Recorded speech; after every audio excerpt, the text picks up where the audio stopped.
Good morning.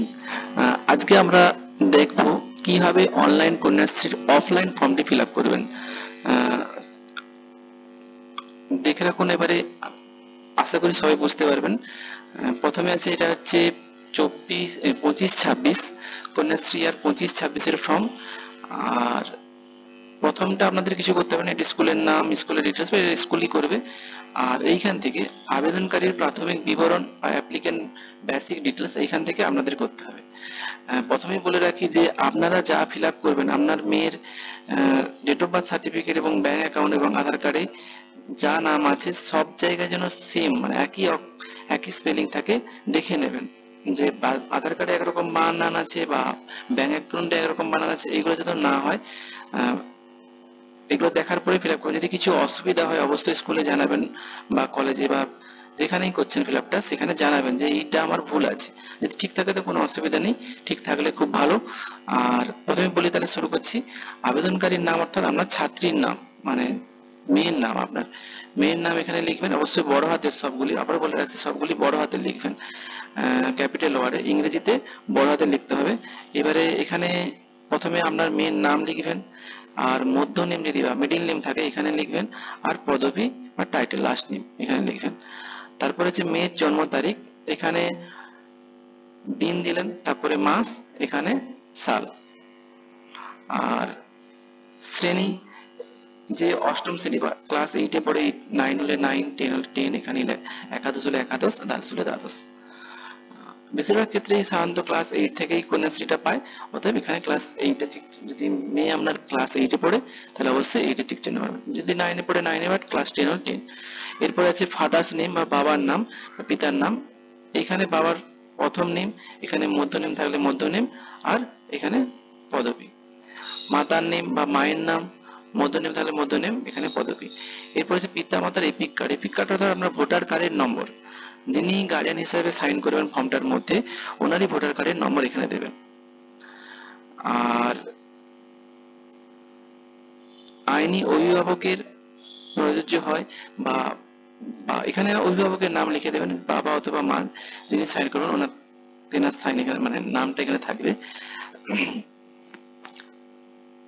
এরপরে চলে যাবো আমরা, এগুলো কিছু করতে হবে না আপনাদের। এইখানে আছে জাতি,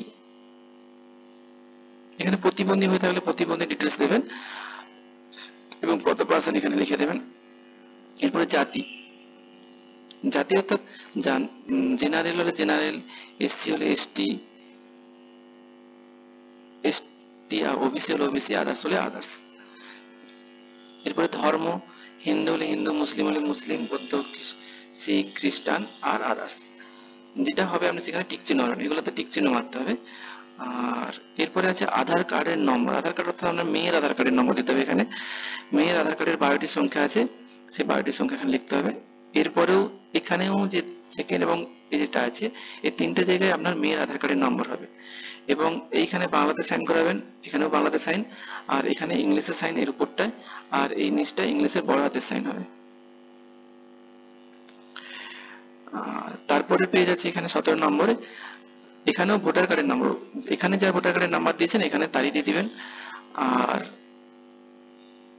বর্তমান ঠিকানা, এখানে যা ঠিকানা হলে বর্তমান ঠিকানা যাদের আছে, বা দুটো ঠিকানা হলে দুটো ঠিকানা লিখতে হবে, যাদের সিঙ্গেল একটা ঠিকানা হবে তাদের এই টাইপের নিচেরটা ফিল আপ করে দেবেন। আর যাদের দুটো আছে দুটো, যেমন এখানে ডিস্ট্রিক্ট আছে ডিস্ট্রিক্ট, আর যে হোম আপনাদের করতে হবে না, ভিলেজ, এখানে ভিলেজ, স্ট্রিট, এখানে পোস্ট অফিস, এখানে পুলিশ স্টেশন, সব বড় হাতেরই লিখবেন।